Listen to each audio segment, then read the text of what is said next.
Donc bonjour à tous, bienvenue dans la chronique business de cette semaine. L'Afrique paie cher le coût de sa démocratisation, alors que les pays cherchent à récolter les fruits de la démocratie tels que stabilité, croissance économique et investissement, et améliorer la vie de leurs citoyens. Ils dépensent des millions de dollars dans l'organisation d'élections. Commençons par les dernières élections au Zimbabwe, un scrutin de 270 millions de dollars pour un résultat qualifié de frauduleux et illégitime par l'opposition. 6 personnes ont été tuées par l'armée alors qu'elles protestaient contre le report des résultats des élections à Harare. Confirmé dans son nouveau mandat, Emmerson Mnangagwa est impatient de mener à bien son programme. Sauver l'économie, créer des emplois, attirer des investissements, réduire la corruption et relancer les exploitations agricoles du Zimbabwe. Mais avec une opposition qui a réalisé un bon score dans les urnes et qui estime que ses appels à la justice ont été ignorés, les élections au Zimbabwe vont-elles inciter les citoyens à sauver le pays de la ruine ou simplement à aggraver la division? Voici une analyse du professeur de relations internationales Anthony Van Nieuwerk.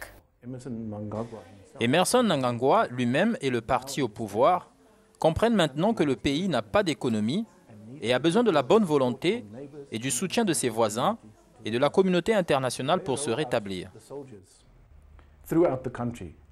S'il déploie les soldats dans tout le pays pour réprimer les gens, et si plus de gens sont tués, cela n'apportera pas de bonnes nouvelles pour ce nouveau président entrant.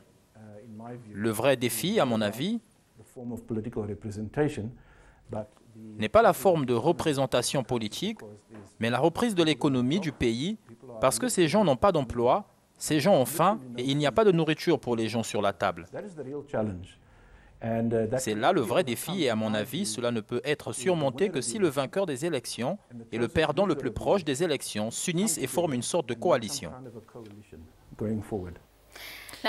Et au Mali, une élection censée confirmer le retour du pays à la démocratie connaîtra un second tour.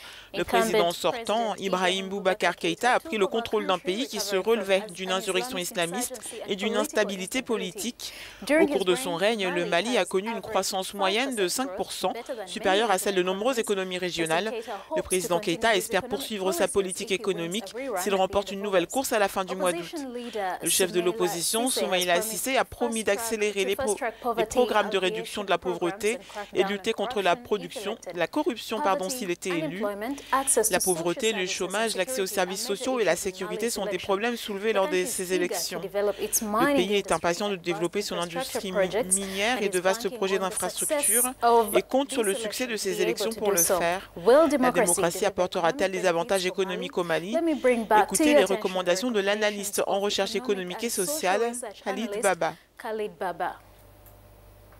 Il y a une recherche qui a été créée, certes, mais sauf que la recherche est accaparée entre les mains d'une seule minorité, une classe politique moyenne qui se le partage. Ça, c'est un. Le second critère, c'est que lorsqu'on voit aujourd'hui que nous avons une population avec un taux de pauvreté de près de 49%, près de la moitié de la population malienne est vraiment pauvre, vit au-dessus de cette pauvreté. Une croissance économique de 5%, ça ne peut pas soutenir, cela est clair. Aujourd'hui, pour que le peuple puisse vraiment faire face à cette situation de précarité économique, il faut que la croissance atteigne au minimum 7%. En République démocratique du Congo, 1,8 milliard de dollars, ce chiffre explique en partie pourquoi le pays africain le plus riche en minéraux a reporté les élections pour 2 ans.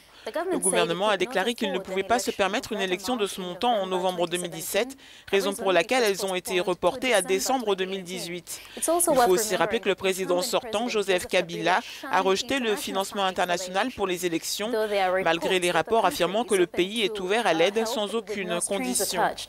Une grande partie de ces 1,8 milliard de dollars a été consacrée à l'achat de machines à vote électroniques et à l'inscription de plus de 40 millions d'électeurs, une décision que les États-Unis ont qualifiée de risque énorme lors de ces élections très importantes. La RDC peut prendre exemple sur le Kenya pour se prémunir contre les violences électorales et les décès si le scrutin se poursuit. Le Kenya, la plus grande économie d'Afrique de l'Est, a organisé une élection à 500 millions de dollars, l'une des plus chères au monde. En moyenne, l'État kényan a dépensé 50 $ par électeur. Le gouvernement a fortement investi dans l'enregistrement biométrique des électeurs, des technologies électorales numériques inviolables et l'éducation des électeurs. investisseurs. Le pays a poussé tous les États à faire de cette élection un exercice crédible, non seulement pour les citoyens, mais aussi pour la communauté internationale et surtout pour les investisseurs et les touristes. C'est aussi un jour important dans la lutte actuelle pour la démocratie en RDC. Le président Joseph Kabila met fin à la spéculation quant à son retour au scrutin. Sa décision aura beaucoup d'impact sur la préparation des élections de décembre. C'est tout pour la chronique business de ce jour. Je suis Amélia Natchitimbo. Suivez-moi sur Twitter.